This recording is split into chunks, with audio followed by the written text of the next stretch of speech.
New audiobooks on our channel for free every week. Subscribe and click on the bell to not miss. Think straight. Change your thoughts, change your life. Written and illustrated by Darius Foroux. If you can change your mind, you can change your life. William James. You become what you think. In 1869, a 27-year-old man, who had just graduated as a doctor of medicine from Harvard, was going through a crisis of meaning. This was not the first time he dealt with adversity. Throughout his 6 years in medical school, his education was interrupted by different illnesses and bouts of depression. But this time, it was worse. He even contemplated suicide for months. The young man's name was William James, who later became the leading psychologist in America and one of the founders of the philosophical school of pragmatism. It took James 3 years to overcome depression. Something he did by himself. To be clear, James wasn't just feeling down. John McDermott, editor of the writings of William James, wrote about the severity of his mental state. James spent a good part of life rationalizing his decision not to commit suicide.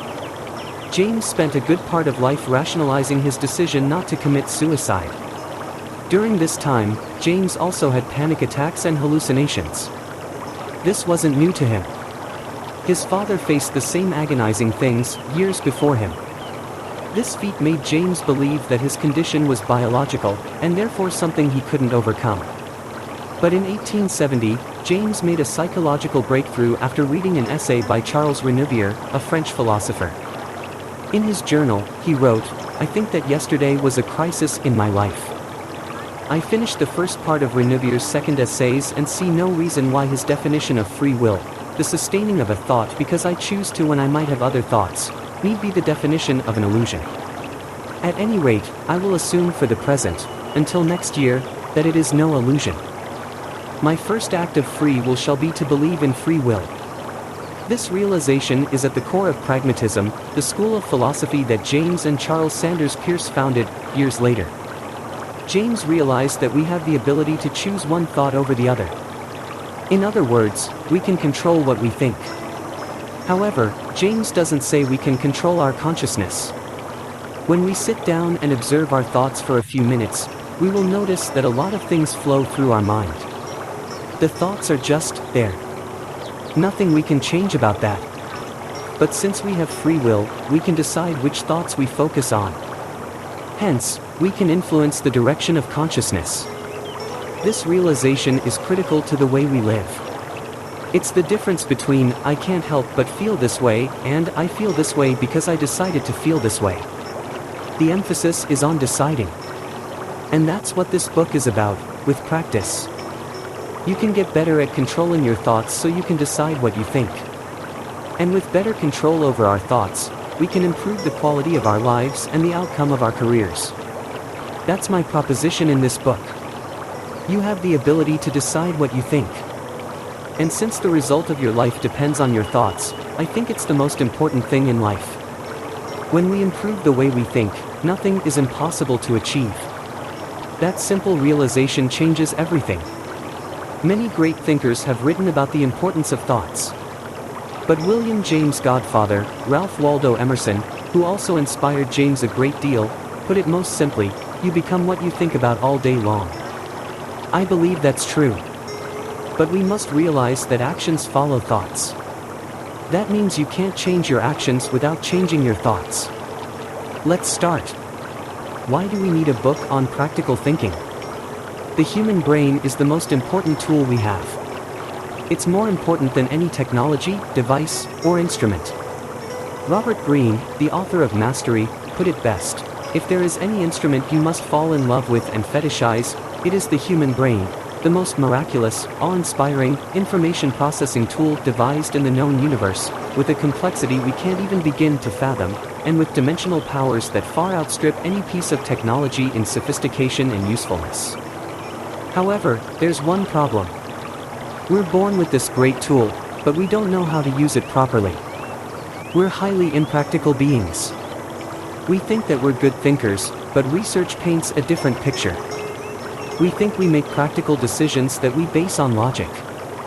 But that's not the case, as Dan Ariely, author of Predictable Irrationality, writes, we usually think of ourselves as sitting in the driver's seat, with ultimate control over the decisions we made and the direction our life takes. But, alas, this perception has more to do with our desires, with how we want to view ourselves than with reality.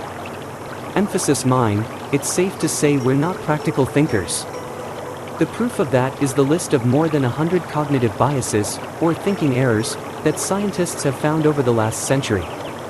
We often make decisions based on gut feelings, emotions, and without having the right information. I've read several books about better thinking and decision making. I liked them. But I had one problem with all the books in this field: they weren't practical. They do a great job of describing why we think the way we think by sharing stories. But I couldn't find a practical book that explained how to change the way you think. That's why I wrote this little book. It contains everything I've learned about thinking.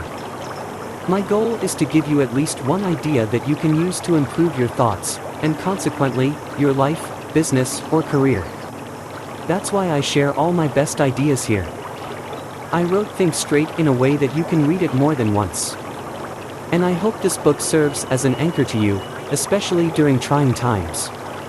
To keep this book practical, I combine theory, stories, and personal experiences to share advice you can apply, or not. The first idea I want to share is that these types of books only work if you're open-minded. If you think that's not you right now, I can save you an hour of your life. Just get rid of this book. Burn it, ask for a refund, give it away, whatever. No matter what you do, decide clearly, use it or leave it. Use what works. I'm not a neuroscientist, psychologist, philosopher, or any type of expert on the topic of thinking. I'm a person who has lived his entire life under the impression that you can't control your thoughts. That way of thinking didn't serve me well. I was happy one day, sad the next. I got angry easily. And I couldn't find solutions to simple challenges I faced in my career, business, and relationships. But through experience, journaling, reading, and a lot of introspection, I found a way to get better at thinking. How do I know I'm better at thinking than before? I'm no longer a slave to my thoughts, and I'm much happier because of it. I use my mind, and it's no longer the other way around. To me, that's the definition of better thinking. It has nothing to do with how smart you are or how many mathematical equations you can solve. It's about using your mind to get what you want. I don't pretend to have all the answers to thinking better, though. However, I do have the answers to how I've used nothing but my thoughts to live a happier, healthier, wealthier, and more meaningful life. I'm the living proof of the change your thoughts, change your life idea.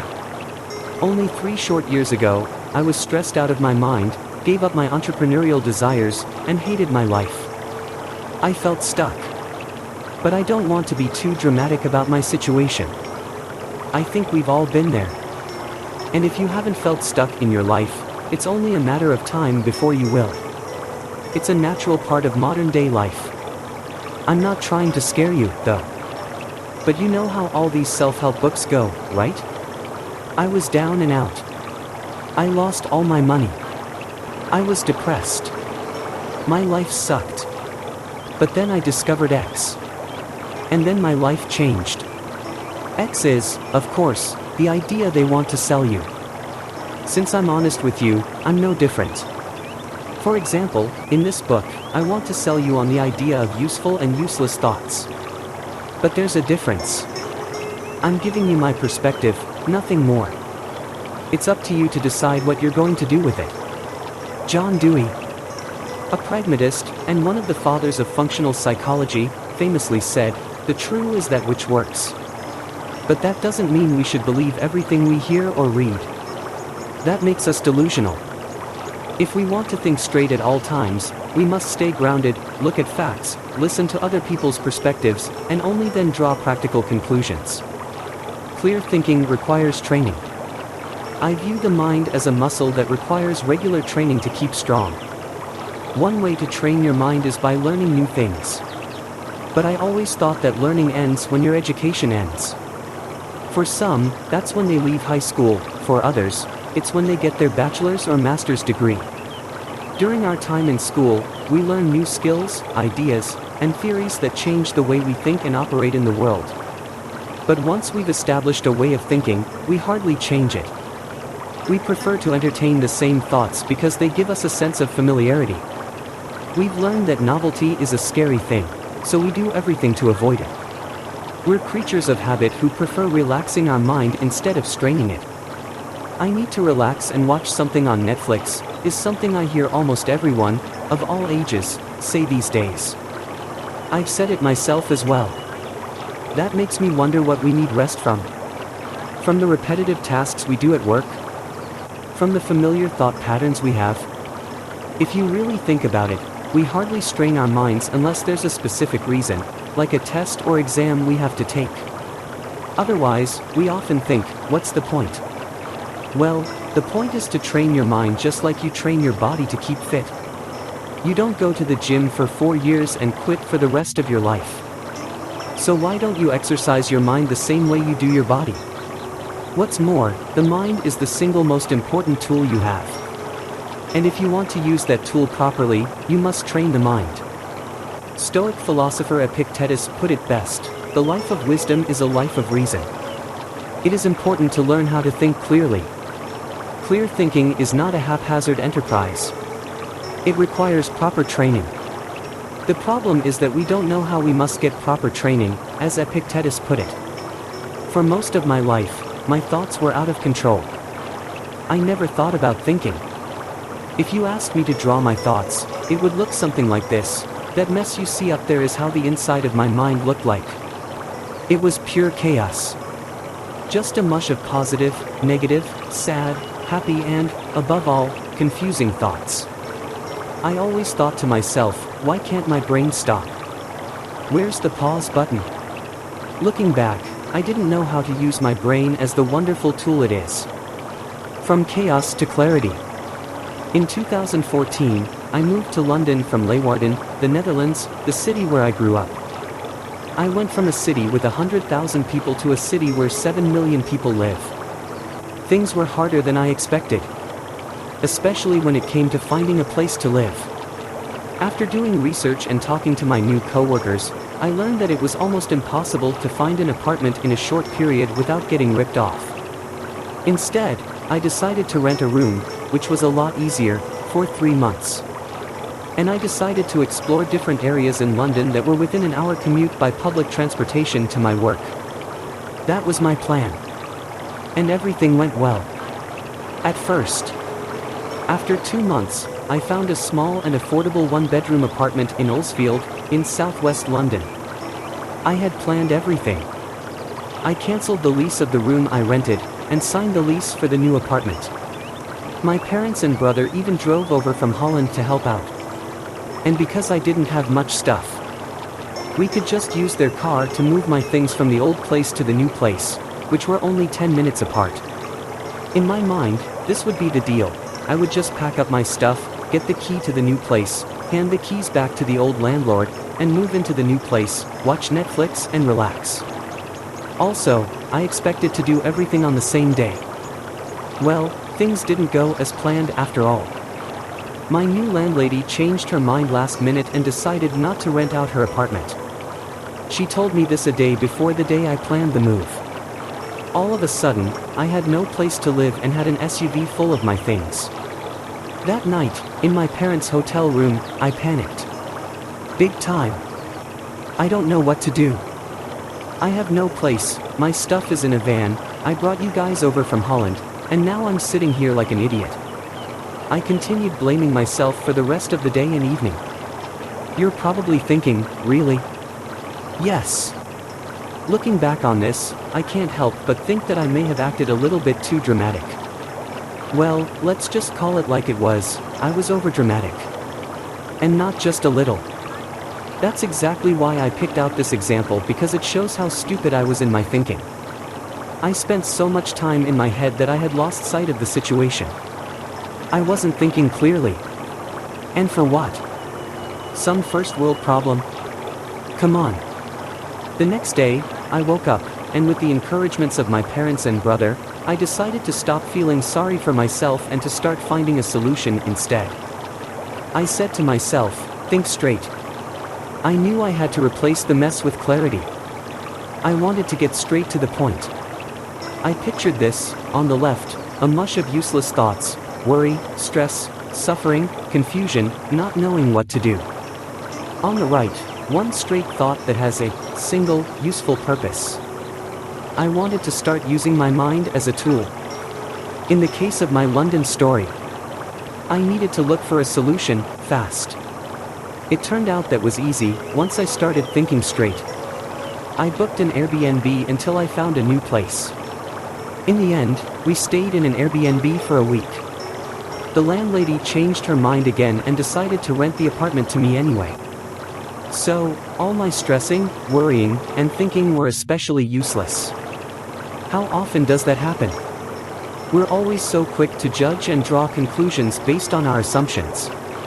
We're all human beings. We make mistakes. We change our minds. And we assume things that are not true all the time.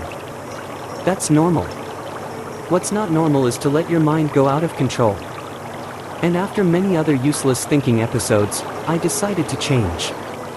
I didn't have one big epiphany or super dramatic moment that forced me to change. Life is not a Hollywood drama. People that I know only change after a culmination of problems. At some point, we stand up and say, enough. And you know what? A lot of people never change at all. But that shouldn't be our concern. After years of chaos in my mind, I just had enough of mental suffering.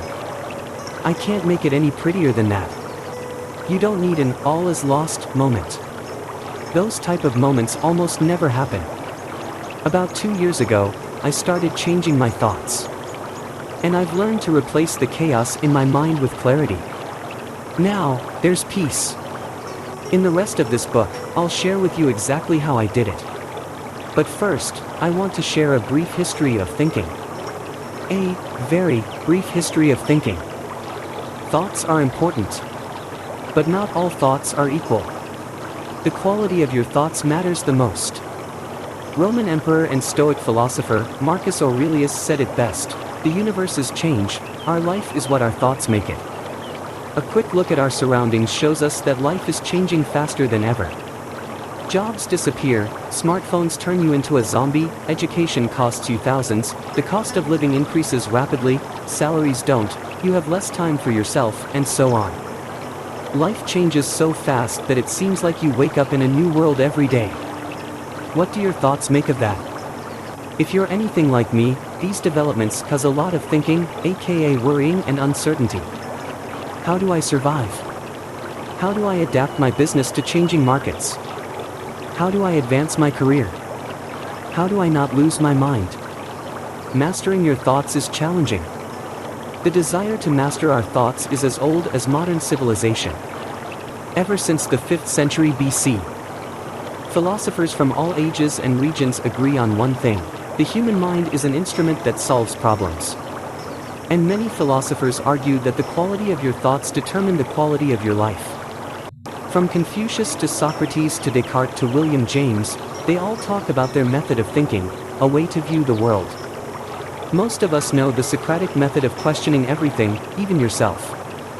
I know one thing, that I know nothing, is what Socrates famously told the Oracle of Delphi when Socrates was declared the wisest man on earth. The fact that he thinks that he knows nothing makes him wise. That's a way of thinking. French philosopher René Descartes, who lived in the 17th century, took it one step further. He questioned everything in life, even his own existence. Because how do you know you're not dreaming or living in the Matrix? That's why he famously said, cogito ergo sum. Popularly translated to, I think, therefore I am. Descartes concluded that he must exist because he's able to think. No matter how crazy your thoughts are, it's safe to say that you do exist. So why not make your existence a little more practical, lighthearted, fun, and useful? Have you ever observed or written down your thoughts? I challenge you, try it for a day. Every 2 hours or so, sit down and write about what you're thinking at that very moment. Just don't get scared of yourself. Most of our thoughts make no sense at all. We're conflicted as a species. Descartes also reviewed his own thoughts and found many contradictions. His most important idea is that we should question the source of our beliefs, not the belief itself. Because most of our beliefs are based on our or other people's perception. How many of your ideas are based on what others have told you? Or based on your first thoughts or assumptions? At the core of thinking lies our ability to separate the truth from falsehood. What is true, what is false? One way to look at that question is to take a pragmatic perspective. William James describes the idea of pragmatism as follows: the attitude of looking away from first things, principles, categories, supposed necessities, and of looking towards last things, fruits, consequences, facts. Thoughts should serve a useful purpose. If they don't, they're useless. That's straight thinking. Pragmatism is a method of thinking, not a solution. In fact, all thinking is a method. Your thoughts serve as an instrument. But it's a conflicting instrument that's very hard to use. Henry Ford said it best: thinking is the hardest work there is, which is probably the reason why so few engage in it. Thinking is not only hard, it's the single most important thing in life. Remember, the quality of our thoughts determines the quality of our lives. And our decisions are a result of our thoughts. Life is not linear. I always thought in a linear way. A leads to B. And if B is C, A also leads to C. I looked at appearances, first thoughts, and made a lot of assumptions. But my thoughts didn't serve a useful purpose. In fact, they served no purpose at all. Instead of thinking, I followed convention. I let others do the thinking for me. Most of us are like that. For example, I thought I would never have to worry about having a job if I got my college degree.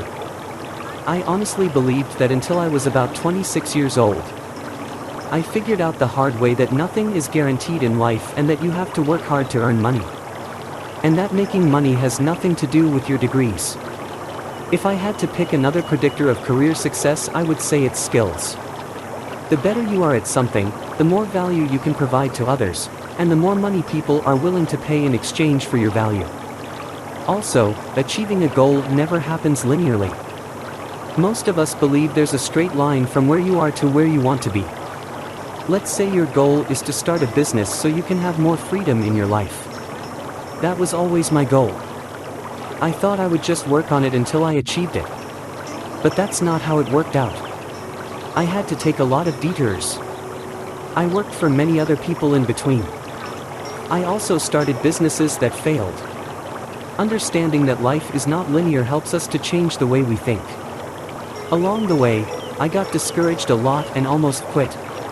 Now, I realize that things often don't go according to plan. That helps me to think of backup plans or alternative options to get closer to my goals. Another personal goal of mine was to invest in real estate. When I lived in London and Amsterdam, that was difficult for me because I didn't have enough capital to get started. So instead of putting a lot of pressure on myself to make more money and sacrifice the quality of my life, I started looking elsewhere. After researching growing real estate markets, I ended up in my hometown. Prices were low, I knew a lot of people, the population was increasing, and the city invested a lot in new businesses and education. 2 months after I decided to look elsewhere, I bought my first deal there. The point is that there are multiple ways to achieve your goals. Also, if everyone is doing one thing, that often means you shouldn't. Connect the dots. Your brain is constantly working, even when you're not actively thinking. Apart from managing all the vital functions of your body, the brain also scans every piece of information that comes in. The brain compares it with other information that it has already stored. Your brain searches for similarities and differences between that information. That's how we think and use our brain to come up with new ideas. The brain consists of many small networks of neurons that connect to other networks, like this. Just a basic understanding of how my brain works helps me to understand how I can nurture it. I don't worry about finding a direct application for information I acquire. I feed my brain with knowledge that I'm curious about. And that diverse information might be stored in different networks, but as long as I connect the dots later, I'm okay with that. Like Steve Jobs said, you can't connect the dots looking forward, you can only connect them looking backward. So you have to trust that the dots will somehow connect in your future. If you want the dots to connect in the future, you have to make sure you form dots in your brain. The only way you form dots is by learning, doing, making mistakes, reflecting, or anything you can do to feed your brain with the input it needs to give you the output you want. Filter your thoughts. There's too much information in the world for our brain to process. So, we're forced to filter it. If we don't, we go nuts. And in that filtering process, we develop shortcuts to ease the cognitive load of making decisions. These shortcuts are called heuristics. A heuristic is a strategy we derive from previous experience with a similar problem. One heuristic that everyone knows is trial and error, a strategy for finding answers to problems we face. It's also a way of thinking. But trial and error is not always the most practical strategy. If we would rely on trial and error to build a career, we would probably die before achieving that goal. Life is too short for applying trial and error to everything. Another heuristic that's not practical is social proof. We often make decisions based on what others do or say. And my favorite heuristic is familiarity. It says that past behavior that led to good results is not a guarantee for future results. The familiarity heuristic also explains why we favor things and places we know over novelty. It's one of those things we see every day. We eat the same things, we walk the same route, we make the same mistakes, and we complete the same tasks at work. Over and over again. And then, we complain that our lives are stuck or boring. No wonder, you're making decisions based on familiarity. But who says that familiarity is always a good thing? It's good for certainty. But to achieve a breakthrough, you need something different. Making decisions based on heuristic techniques might ease the cognitive load, but they are far from practical.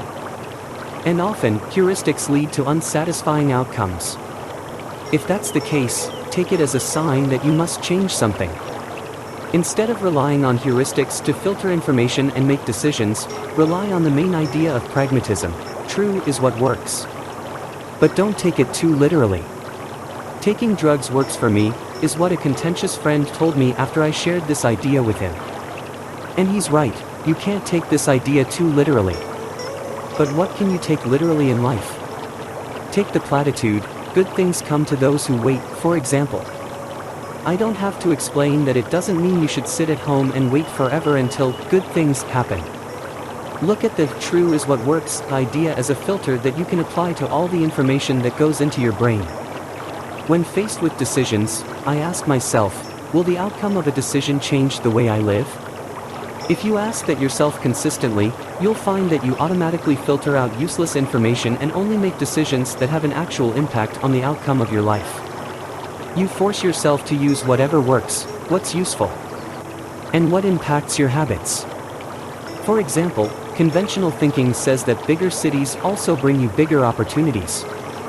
I really thought that was true. That's even the main reason I moved to London. And yes, I did seize a big opportunity for me at the time. But I also had bigger responsibilities and problems. Also, I don't like big cities. I hate crowded places, dirty air, and unreasonably high cost of living. Clearly, living in a big city didn't work for me. That way of thinking had a negative impact on the way I lived. That's why I eventually moved back to Leeuwarden.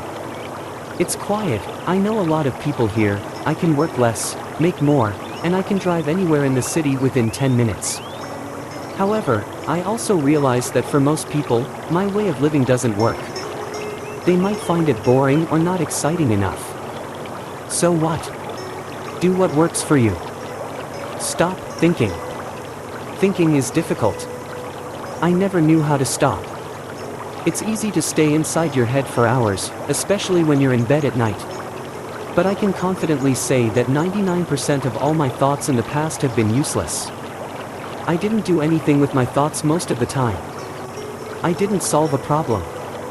Nor did I try to understand difficult ideas or concepts from books. I spent a lot of time in my head doing this. I called that thinking. But it was more like worrying, stressing, freaking out, call it whatever you want. I call it a preoccupied mind. And with what? And the list goes on. I wonder what my boss thinks. What happens if I screw up and lose my job? I think he doesn't care about me. I just keep failing. Does she love me? Why does my life suck? Why is my life awesome, and other people's lives are not? I don't care about my job. Is there something wrong with me? I can't finish anything. What's wrong with me? I want to quit. I just have one question for you. What's the practical use of the above thoughts? Yes. I'm waiting. Still no answer. Exactly. Those type of thoughts are not helping us. But we all have them. So how do you get rid of them? Well, I've learned that you can't get rid of them. Remember, we can't control our consciousness. We can only control what thoughts we follow through on. You only have to be aware of your thoughts. Acknowledge them. But never blame yourself or say, why do I have these thoughts? No one has the answer to that. It's better to be aware of your thoughts and decide what you will ignore, and what you will give importance to. For example, the thought of quitting whatever I'm doing in my life has been on my mind as long as I remember. When I was in high school, I wanted to quit and just find a job. When I played basketball, I wanted to quit, and later did quit. I can go on and on until I reach the present. No matter how much I love what I do, the thought of quitting and just walking away shows up in my mind at least 3 or 4 times a month. In the past, those thoughts cost me many nights of sleep. About 2 years ago, I had enough. I wanted to quit thinking. So, I started becoming aware of my thoughts instead of always acting on every single thought I had. You don't control me, I would say to myself like a weirdo. But it works. I'm much calmer and happier because of it. When I want to quit, I still listen to it because sometimes it is a sign. But more often, it's just fear. And I refuse to surrender to it. And neither should you. Inside your control versus outside your control. If you want to have useful thoughts, here's a rule of thumb: only think about things you can control. That automatically eliminates about 99% of your thoughts because there's very little you control in life. Only focus on what you control. Things like your desires, actions, words, intentions. What's a useless thought? Anything out of your control and without a useful purpose. Do you ever think about the past? That's the perfect example of a random thought that lacks a purpose, unless you're reflecting on a past decision or mistake you made. In the case of reflection, you're doing something useful. But other than that, every thought about the past serves no purpose. From that point of view, it's useless. Ever fantasize about the future? That's also useless. I've discovered 2 main types of useful thoughts. 1. Thinking about how you can solve problems. A problem is just an unanswered question. Put your brain to use and think about how you can solve problems. There are a lot of those on this earth.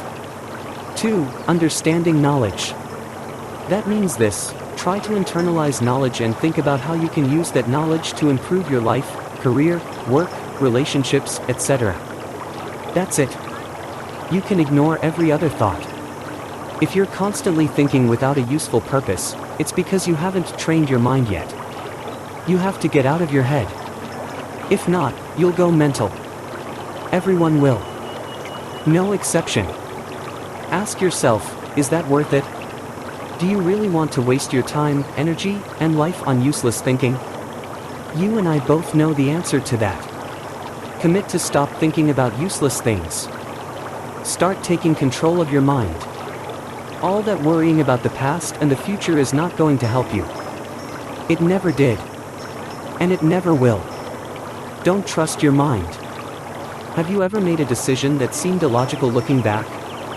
We're very illogical beings. Every person creates their own social reality. The way you view the world is completely subjective because we all have cognitive biases.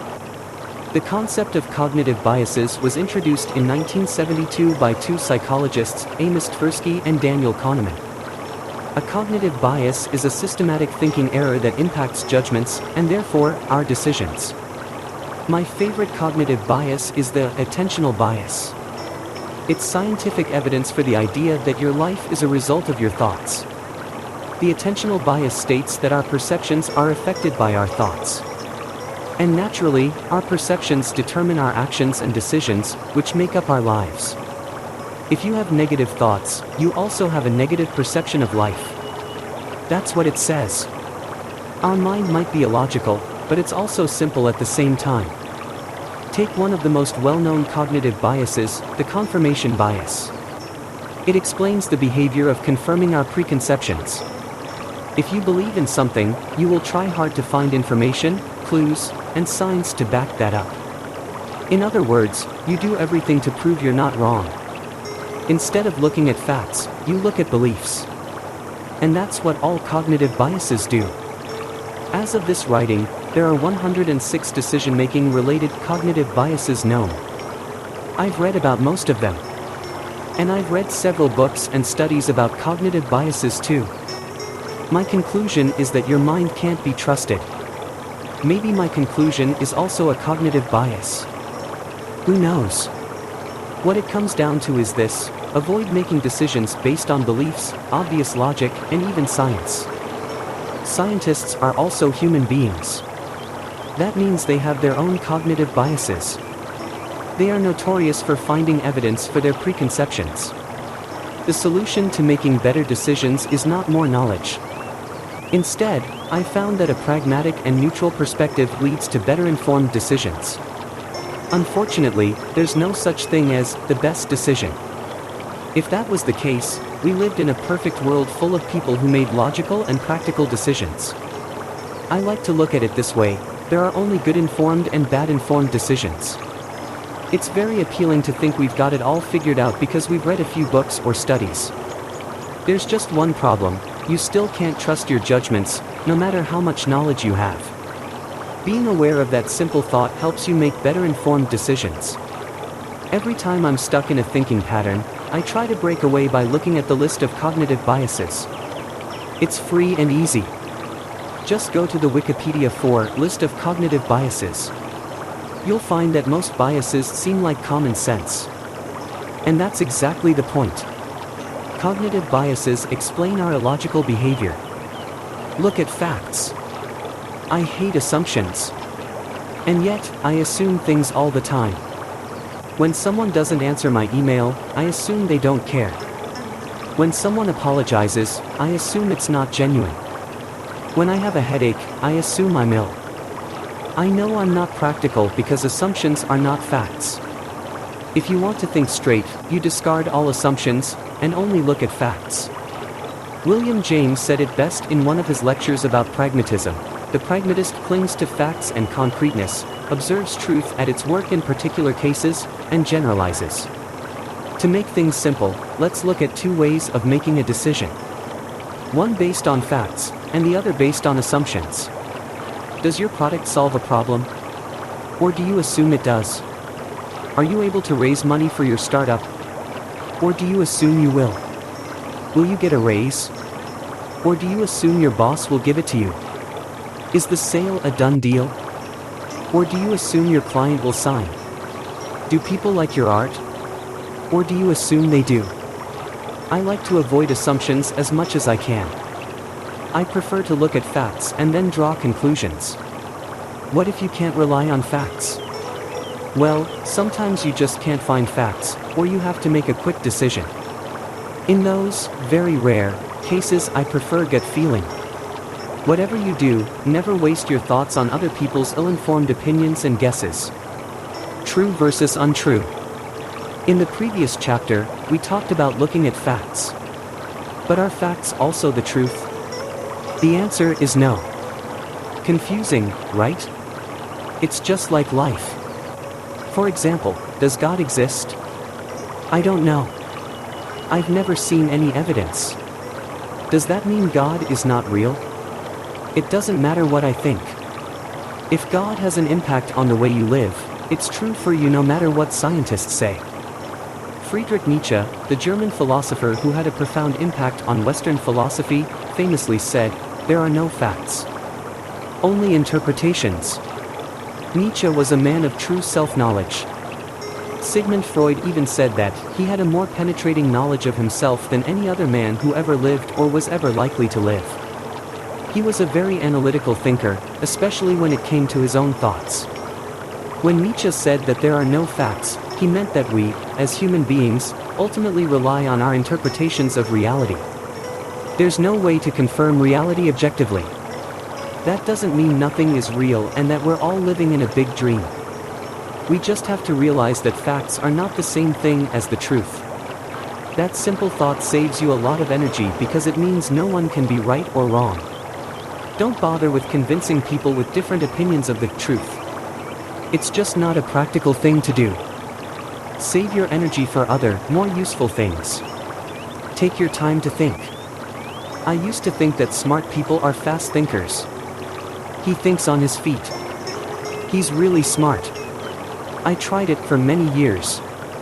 Every time I faced a problem, discussion, or when someone asked me a question, I thought, quick, quick, quick. Naturally, my first answers sucked. Derek Sivers, one of my favorite thinkers, says he's a slow thinker.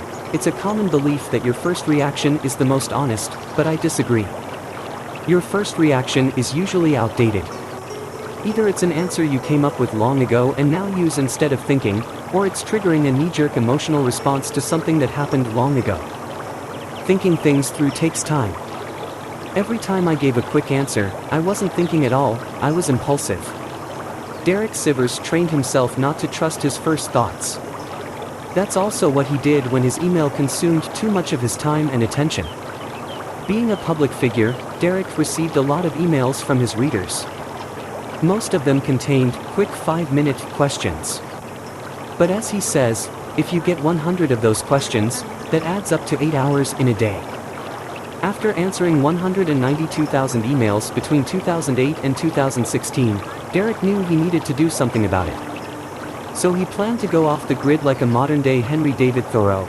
I was going to go hardcore, shut off all email and social media, and make myself unreachable to all but a few close friends and colleagues. It felt like the only solution. That was his first thought. But then I realized I could remain reachable as long as I don't answer questions, is what Derek writes on his blog. I'm glad he didn't act on his first idea. His second idea is much better. I've emailed Derek myself in the past, and I think what he does makes a big impact on people's lives. What I'm trying to say is that when someone asks you a question, it's okay to say, I don't know. You can also say that to yourself. I've often been too hard on myself because I didn't have an instant answer to my personal problems. That doesn't make you dumb. It makes you human. Why are we even afraid that people think we're stupid? It's the perfect example of slow thinking. Instead of following your instinct of, I'll prove them, you can take a step back and ask yourself, why do I even want to come across as smart? If you really think about it, it doesn't matter what others think of you. I think it's always better to take your time to think. If others think that makes you stupid, they are the ones who are. No more quick decisions. Shall we book a business trip to Thailand? Are you interested in a speaking gig at Company X? Should we renovate the kitchen? Do you think we should fire John Doe? How about hiring another sales executive? Just a few questions others have asked me recently. And you know what?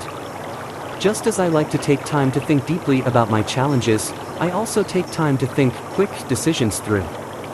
Every time I said yes to a speaking gig, interview, or giving a seminar, I didn't think about it for long. When things are in the future, we're more likely to say yes. That trip is planned for September. It's now March.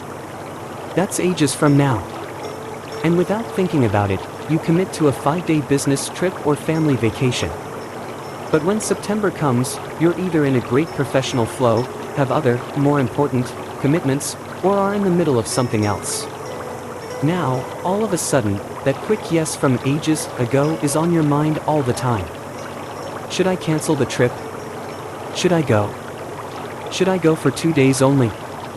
Why do we make things so complicated while we can easily solve these things by just taking an extra day to think? That's all you need. Just think things through. Know yourself. For instance, I'm currently in a great writing flow. I don't feel the need to leave my city.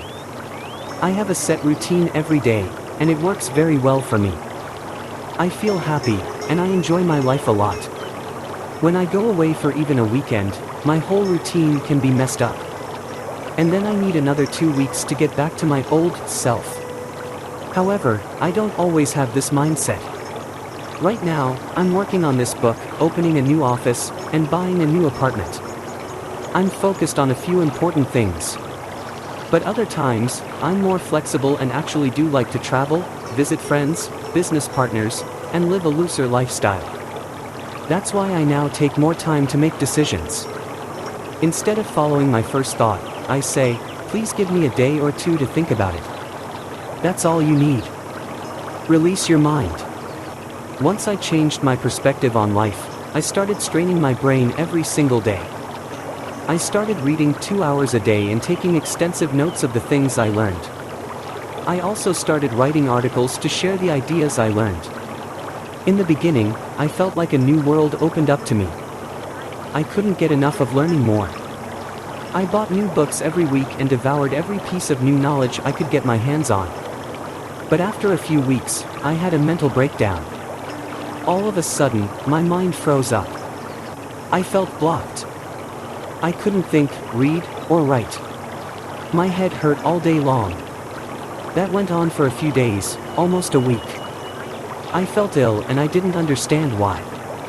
I couldn't even think about why. And when I felt better, I just picked up where I left off.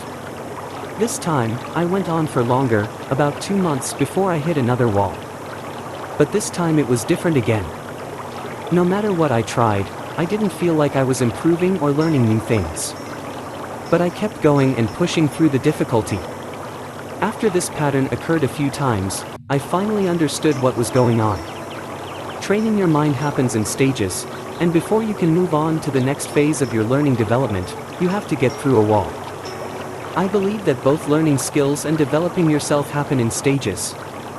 At the beginning of a new stage, things are easy to learn because everything is new. But the closer you get to the end of a stage, things get more difficult. In my case, I got headaches.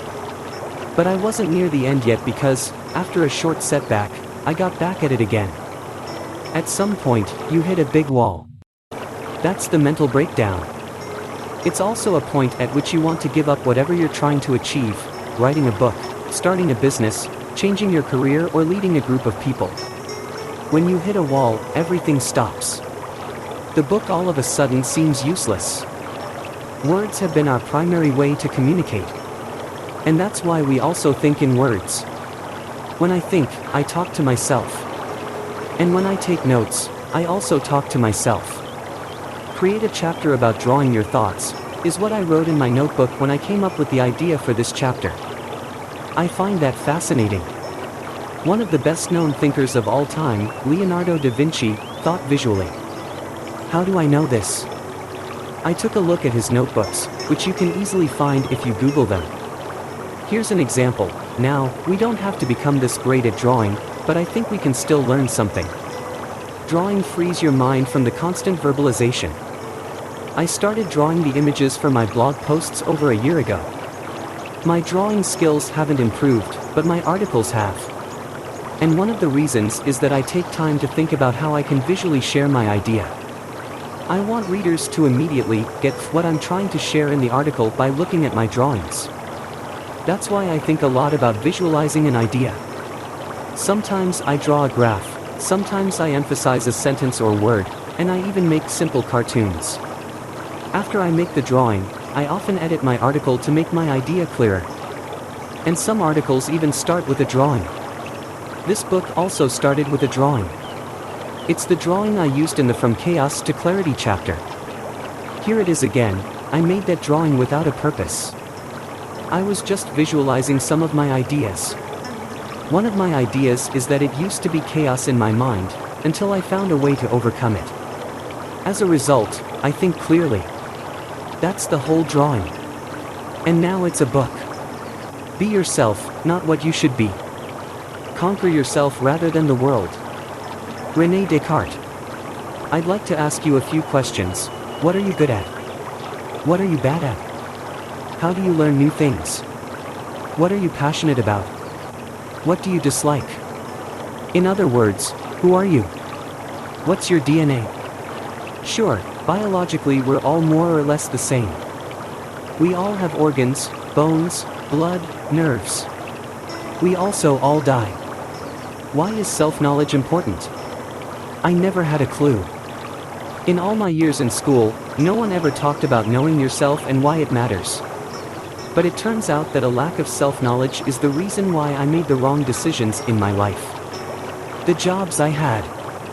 The girls I dated. The things I chased. The decisions I made. The people I spent time with. It didn't match with my strengths, values, skills, and desires. My ex-girlfriend wanted to travel the world and live in different countries. I hate that idea. I want to stay close to my family and best friends. I don't feel like I'm missing out on something if I don't live in other countries. Having a home is what makes me happy. When you're in a relationship with someone who has different values, it's a zero-sum game. One person always loses something. We broke up. I've worked in boiler rooms, selling foolish products to people who didn't need them. Why did I have a job that made me feel bad about myself? I don't know. My best guess is that I wanted the money. I thought that's what you do. But I didn't know myself. Today, I know myself better than I did 10 years ago. And in 10 years from now, I'll know myself better than I do today. Knowing yourself is step 1. Step 2 is acting on that knowledge. Sometimes opportunities come my way and I feel like saying yes too quickly. But I have to take a step back. And ask myself, is this really me? Very often, the answer is no. I found that most things in life are not for me. Most jobs, opportunities, countries, people, parties, lifestyles, books, they're all not for me. It's about finding the things that are for me. Believe it or not, that's a very small list. Take time to reflect. We live busy lives. And sometimes there's no time for thinking. When thinking is not a priority, make it one. If you don't, you'll end up like me a few years ago. I didn't reflect on anything between 2012 and 2015. Result? All of a sudden, I felt overwhelmed and didn't know what to do with my life. I had a true internal crisis on my hands. Since I had no idea what to do, I started reading more books. And I noticed that many smart and happy people kept journals. They also reflected more on their life. More specifically, they reflected on the things they learned, mistakes they made, and the goals they achieved. When I started daily journaling, I began with writing my own autobiography. It's not meant for publication. It's meant for reflection and learning. If you don't know what to write about, write your life story. I'm sure you'll learn more about yourself with every paragraph you write. I journal and make sure to read my notes once a week. That's all I mean when I talk about reflecting. I do it for 3 reasons. 1, it helps me to uncover my mistakes so I can avoid them in the future. 2, it helps me to value my progress when I read my past achievements. 3, to get my thoughts in order so I can second-guess myself.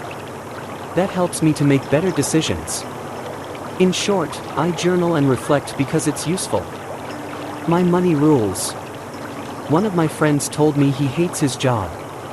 I asked him why he didn't take any action. I need the money, he said. I automatically knew that he assumed that the only option for him is to quit.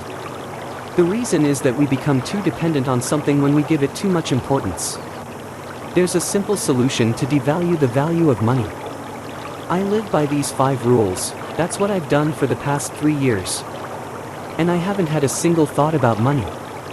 Actually, that's not true. I still think about money. Everybody does. But as soon as I think I have enough money in my savings account, I stop thinking about money. No matter what happens, If you have enough money to survive for 6 months, you'll figure it out. There's only one condition: invest in your skills. It's naive to think we'll always be able to find a job or make money. It takes effort. But since when is that a surprise? I just make sure I invest my money instead of spending it. Investing money is not only about investing in the stock market or in real estate. I have no problem paying $3,000 for a new laptop because it's a tool I use to do my job, and that makes me money. Also, I'm never cheap when it comes to buying important things. I'd rather buy a good jacket that lasts years than buy a cheap one that I have to replace next year. Simply put, I don't buy things I don't need. I don't need a new iPhone every year. I also don't need $5,000 shoes. But that doesn't mean I own only one pair of shoes. I simply don't buy everything I like. Buying stuff in excess is not practical because I don't have enough space. Plus, I like to train myself to resist things to improve my self-discipline. Remember, money is a replaceable resource. When you're out of it, you can earn it back. You can't say the same for time. Don't spend too much time thinking about money. Don't try to think your way out of everything. This doesn't make sense at first sight, but when you think too hard, you often come up with bad ideas. That's because you can't actively think your way out of everything. We've all had good ideas while taking a shower. That's because we're not actively thinking. It's good to let your attention wander and stop thinking. This is also a part of controlling your mind. You have the ability to decide when you want to let go of your thoughts. Similar to relaxing your muscles when you lay on the couch after a tough day, you can let loose of your thoughts. You can do that in many different ways. Some like to take a yoga class. Others prefer to meditate every day. The medium doesn't matter. I've learned that there are many ways to relax. However, only one thing is critical: you don't need anything to relax but yourself. You don't need yoga, exercise, meditation, music, scents, or whatever it is you think you need. Let go of everything. You can escape your outside world and go inside your mind to find peace. If you can't do that right now, train yourself. Become aware of your thoughts, observe them, and let them go. That's the whole process. You can do that anytime, anyplace. You don't need a different scenery or class to do those things. Let go and relax. And do it as often as you think is necessary. You'll find that the moments you're not thinking are just as important as the times you are actively thinking. Be unconventional. I've grown to hate conventional thinking. Not because I want to be different, but because conventional thinking gives you conventional results. I don't like that. And if you liked conventional results, you wouldn't be reading this book. Let's examine decision making for a second. The most conventional method for decision making is to create a pros and cons list. Benjamin Franklin is the first who documented this method. He wrote about it to his friend, Joseph Priestley, in a letter to him in 1772. And today, we create these lists all the time. What are the pros and cons of quitting my job? Breaking up with my boyfriend? Taking this job offer? Buying a new car? Starting a business? And then, we take a sheet of paper, draw a line in the middle of it, and start listing the pros on the left, and the cons on the right, or vice versa. Even though I like the simplicity of this method, I stopped using it after one of my friends recommended me to create one of these lists when my first relationship hit a rough patch. I actually made a pros and cons list for breaking up with my then girlfriend. When I think about it now, I'm ashamed. And it didn't even make any sense because there are always factors that, by themselves, outweigh all of the other factors. Nearly all pros and cons lists for relationships are the same. Pros of staying in a relationship: having someone to share everything with, you can have sex, go on holidays, etc. Cons of staying in a relationship: less free time for myself, getting in fights, going to in-laws, etc. It's always the same. And it's not useful. The same is true for quitting a job you hate. The pro is that you're free from a bad job. The con is that there's a lot of uncertainty. It's time to break free from this conventional thinking. Instead of binary thinking, start thinking more abundantly. It's not this or that in life. You can have this and that. I always thought I had to either quit my business or take a job. Also, many of my friends think you should quit your job to start a business. Whoever said these things? When my business wasn't growing a few years ago, I just took a job at a large IT research firm. I did both things. I ran my business in the evenings and weekends, and sometimes during the day, and the rest of my time, I did my work for the firm. Also, you can start a business while you still have a job. That's what I mean when I talk about thinking outside of the box. We always limit ourselves by narrow and conventional thinking. We always want to stay within a box. That's because we never take a step back to look at the larger picture.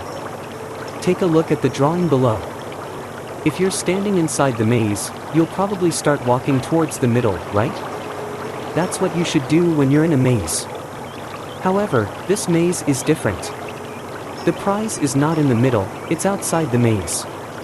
But you can only see the goal if you take a helicopter view.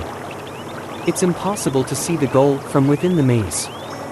And yet, that's how most of us live. We do things conventionally because that's how it's done. When you stop doing things the way they're done, you'll start doing things how you get it done. Don't ask why. I'm a fool with sending emails. Especially when it comes to selecting the recipient. I always type the first letter of a name and hit enter. I trust the computer and never check whether the address I've selected is actually the person I want to mail. I'm lazy. Often, it doesn't matter and I get funny responses back from people. But one time this simple mistake cost me $150,000 in business. I was working with two companies on a multi-year consulting deal. Both of my contacts had the same name, let's call them Vim. One Vim was an existing client, let's call him Vim A, and the other was a prospect, Vim B. Both guys wanted the same type of consulting for their companies. But I gave Vim A better rate because he was a loyal customer. However, instead of sending the contract to Vim A, I sent the contract to Vim B. This time, it wasn't an innocent mistake. Vim B previously had seen my proposal, which had a higher total price. But when he saw that Vim A got a lower rate, he was upset. Why does he get a lower rate? Is that how you do business? He decided not to do business with us. I learned 3 things. 1. Always double check. 2. Small things can become big things. 3. And don't play favors. There's no use in asking why I made a mistake. Or why I was always lazy with email. I just was. And I was wrong. There's no way to justify my mistake. Never brush important details off and say, it doesn't matter. Maybe it doesn't matter that you hit snooze every single day, or that you ignore the details of your book, report, or movie. The point is that not striving for perfection becomes a habit. Don't worry about being a perfectionist, there's no such thing. More often than not, people are the opposite. Perfectionism is merely an excuse. In reality, we're scared of what people think of our work. Either way, there's no point in asking why when you deal with obstacles, challenges, or mistakes. Instead, think about what you can do to overcome or prevent the things that are holding you back. Think about the details even more. I overlooked a small detail, and it cost me a lot. But the lesson I learned was more valuable than the business I could gain. Details are probably the most important thing in business, work, sports, art, and life in general. The devil is in the detail. It's one of my favorite platitudes. But I never followed the advice in the past. The main reason was my impatience. I always tried to hurry everything, sending emails, making calls, writing reports, assignments, essays, you name it. I thought that it mattered that I got the work done. But I was wrong.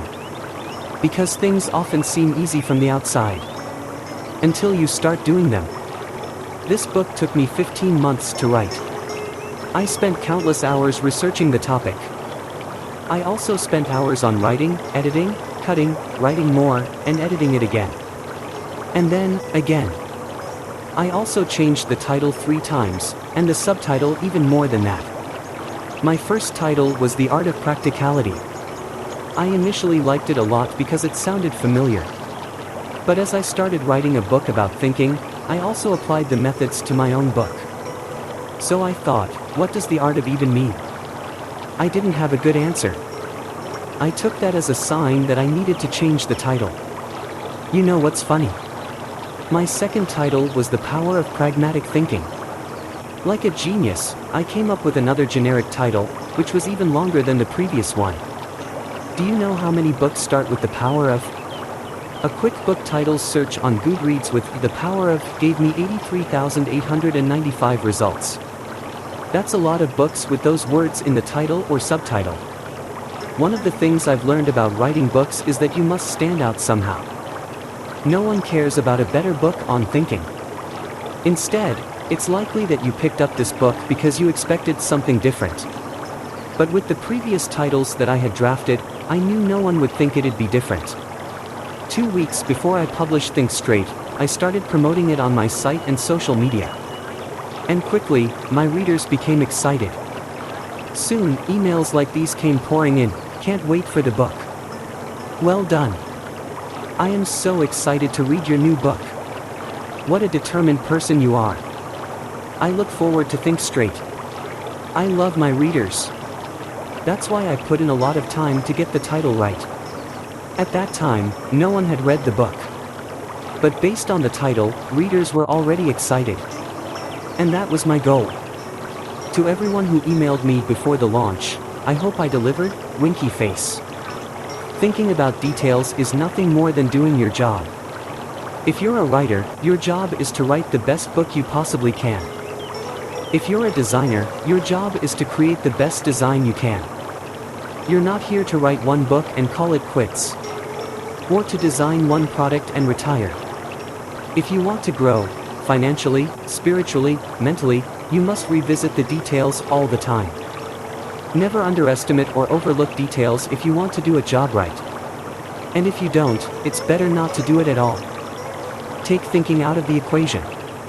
I don't want to become someone who only thinks and never acts.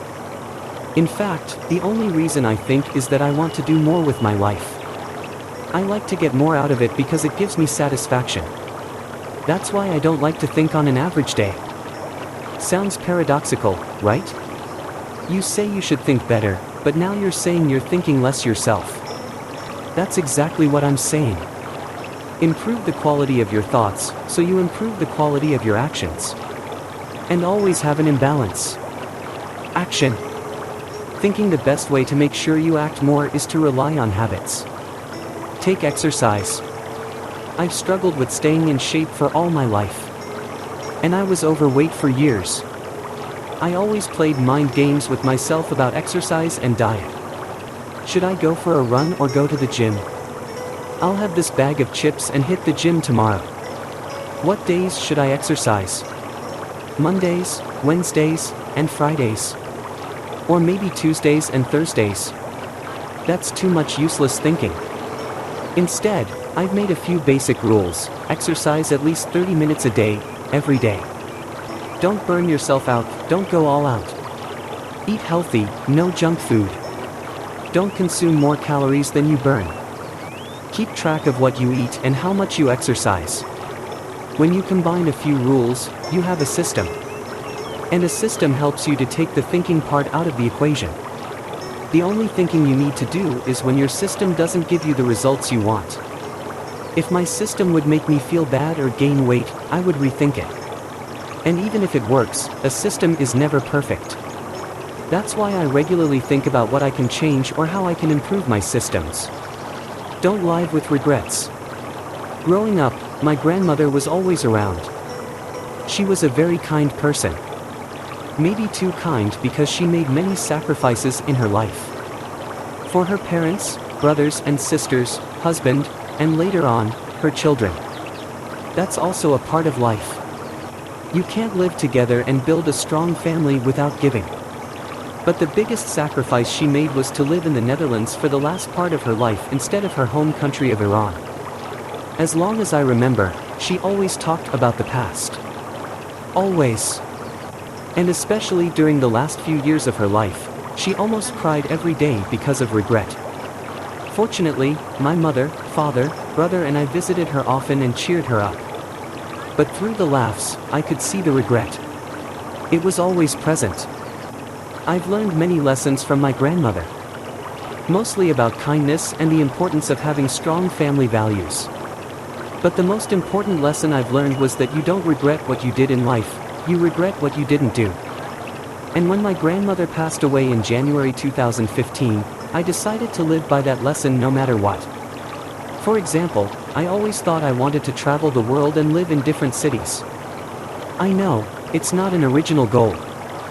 I speak to a lot of people who love that idea of freedom and exploration. Why is that? I think a lot of it comes from pop culture. A lot of people idolize people like Jack Kerouac and Ernest Hemingway, who were famous for their travels. And young folks now are inspired by social media personalities who also travel the world and share it on their Instagram feed. The medium might have changed, but the desire to travel to others and share your experiences with others has not. However, that lifestyle is not for everyone. But I didn't know that before I actually started traveling. How could I? Some things in life you must experience to know what they're like in reality. No one can truly feel how it is to be an entrepreneur unless they start doing it. You can read all the business books you want, and watch as many videos about entrepreneurship as you want, but they will not make you an entrepreneur. Ever. You will only end up living someone else's life. I'd rather eat rice and beans so I can do the things that I love instead of having a job that makes me miserable, but pays well. At the end of the day, this is your life and the only way you can live with yourself is to follow your strongest desires. Just make sure you think straight so you eventually act on those thoughts. Never look back. I hardly look back on life. I never daydream of the past. I don't look at old photos all day long. I don't even think about taking pictures because I'm too involved in the present. Sometimes, I feel like most people are stuck in the past.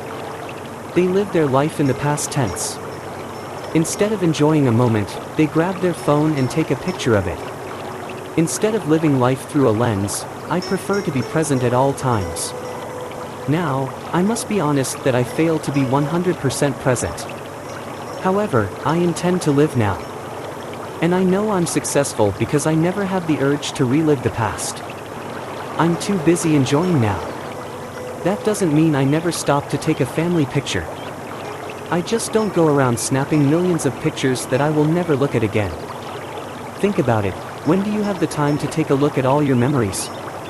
How many pictures and videos do you have?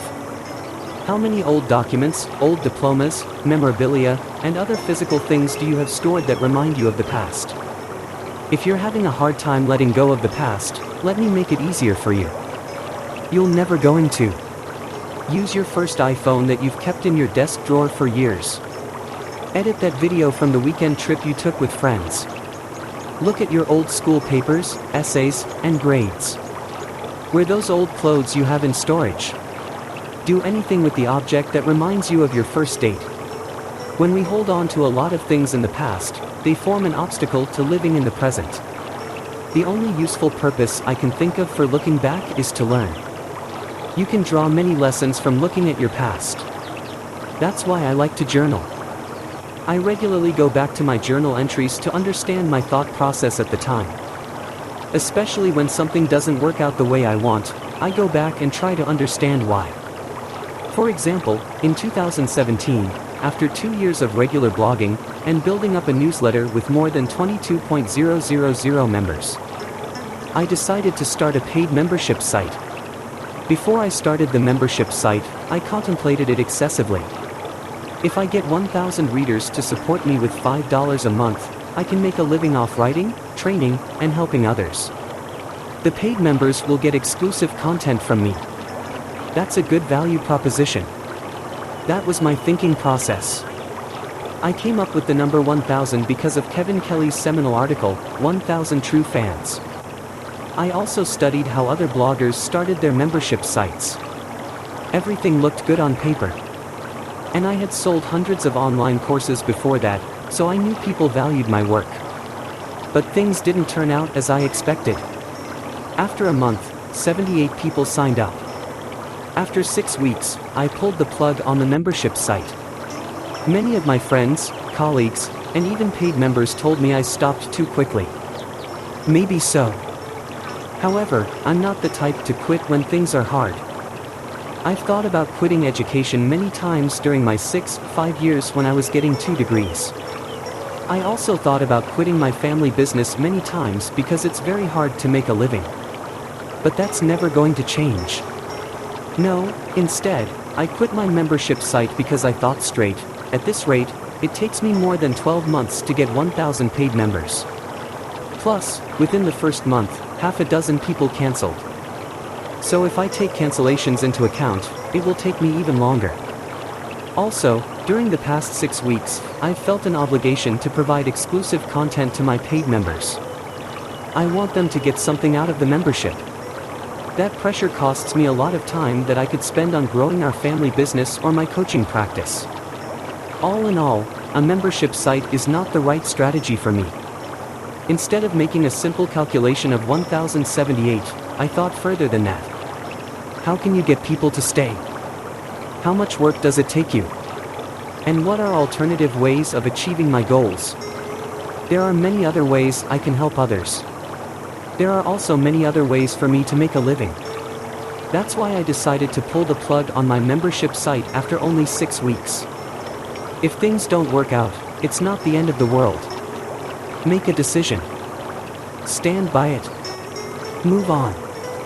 And only look back to learn. When I look back on my experiment with starting a membership site, I could have easily prevented myself from wasting a lot of time. It took me about 3 months to create the membership area, create content, write copy, etc. Before I started, I knew that it would take time to run a membership site. Remember the chapter about details? If you want to do a job, do it right or not at all. In this case, I should have done nothing at all. Why? Because I spend too much time on running my family business, writing articles, books, creating courses, and consulting. From looking back, I've learned that I can only take on one big project per every aspect of my life. So yes, look back, but don't stare for too long. Life happens now. Spend your time well. Time is limited. Sooner or later we all figure that out. And once we do, we start being more conscious of the way we spend our time. Thinking is a double-edged sword. It can help you, but it can also destroy you. The outcome depends on how you use your thoughts. Your mind is an instrument, nothing more, nothing less. In this book, I shared how I've learned to use my brain more effectively. Sometimes you have to think differently, and there are times you must stop thinking altogether. It's up to you to decide when you should deploy which method. But no matter what you do, don't spend too much time in thought because that's a waste of life. At the end of the day, thinking by itself is useless without action. But like we talked about earlier, action follows thought. Effective thoughts? Effective actions. To clarify what I mean, I've made a list of what I think are effective thoughts: making your life better, growing your career and business, visualizing your future, thinking of new ideas, solving problems, coming up with fun things to do with your partner, family, or friends. It's really not that complicated. However, sticking with this way of thinking is very hard and takes work. Don't expect to become a practical thinker after reading this book only once. Like any skill, better thinking requires daily practice. I do that by looking at everything that happens in my life as an exercise for thinking better. Because if I don't, I start wasting my time on useless things like complaining, feeling sorry for myself, and not enjoying my life. We're collectively thinking so much we're missing out on life. And it has nothing to do with fancy things other people do. We all know that the beauty of life lies in the small things. Did you notice the sunshine this morning when you woke up? Or the raindrops? Did you notice the smell of your coffee? Did you feel the texture of your cereals? If your answer is no, you definitely need to get out of your head. Stop thinking and start feeling. Inner calm. There's only one end goal to all of this: inner calm. No matter what you experience in life, and no matter what happens to you, your mind should stay calm under all circumstances. That's the ultimate prize in life. Mastery of the mind means that we control our mind. Remember, you can only achieve that through daily practice. Some people call it meditation and others might call it mindfulness. No matter what you call finding inner calm, please don't overcomplicate it. You don't need a $10,000 course to learn how to find some peace inside your head. Just sit down, be one with your thoughts, observe them, and then ignore them. That's all there is to meditation. I meditate all the time, when I walk, exercise, write, wait, sit, lay, whatever. I can always find the time and energy to go within myself to find peace. I don't need anything to do it. That's important to realize. I've said it before. But it's so important that I'll say it again: you don't need a yoga mat, music, or teacher to help you control your thoughts. You can go within yourself to find calm anytime you want. You also don't need a holiday, new shoes, or a drink. How do I know this? I control my mind. I decide what it does. So can you. Think beyond yourself. Many of the ideas I shared in this book come from the philosophy of pragmatism.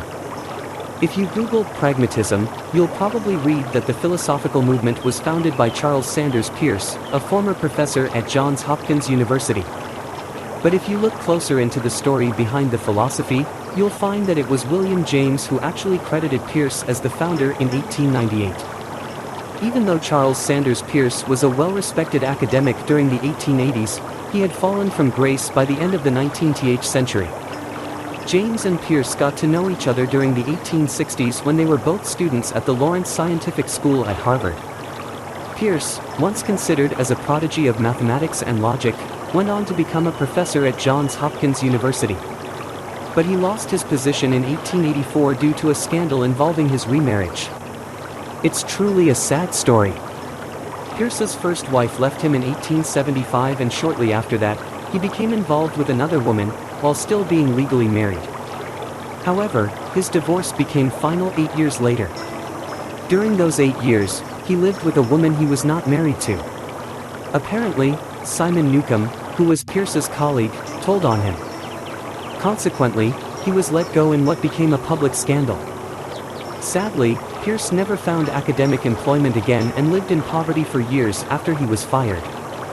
Even lived and slept on the streets of New York City for years. No one helped him, except for his old friend William James. After James overcame his depression in 1870, he started building a body of work that, more than a century later, remains relevant. James became a Harvard professor and an academic celebrity due to the publication of his book, Principles of Psychology. A book that took him 12 years to write and was published in 1890. In contrast to his friend, James' career was on the rise for years. And out of nowhere, in 1898, William James credited the principle of pragmatism to the forgotten Charles Sanders Peirce, in a lecture called Philosophical Conceptions and Practical Results. Pragmatism means that one must look at the practical value of ideas. James believed scientists wasted their time on abstract ideas and theories that had no impact on people's lives. Would you change the way you lived if a scientist proved how the earth was created?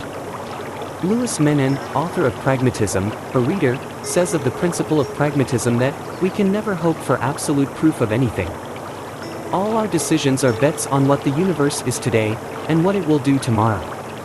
Regardless of what people think of pragmatism, one thing is sure: William James did a favor to Peirce by crediting the philosophy to him. And that is exactly what makes James great. He didn't strive to take credit for something that he created. Because without James' actions and promotion of pragmatism, the philosophy wouldn't exist and Peirce would be forgotten. By that act, James did something meaningful: he helped a friend. Peirce gained some respect and even wrote several papers in his last years. And from all the wisdom of James, that's the most important thing I've learned. William James himself once said, "The greatest use of a life is to spend it on something that will outlast it." Practically speaking, there's no purpose to doing something that outlasts you. You won't be there to see it anyway. But that's not the point. If we live our lives every day with that idea in mind, that we should strive for doing/creating useful things that matter to others, we end up spending our time on things that actually make a difference. When you do that, life automatically has meaning, to everyone. Thank you for going on this journey with me. My goal was to take you inside my thinking process. I hope that this book serves as an anchor to you and that you read it more than once. Especially during trying times.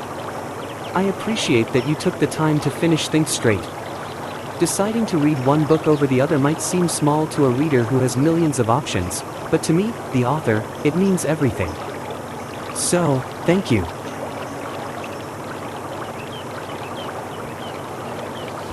Dear listeners, write down what other books you would like to listen to in audio format. Thank you for your likes and comments. Don't forget to subscribe to the channel if you haven't already. We wish you all the best.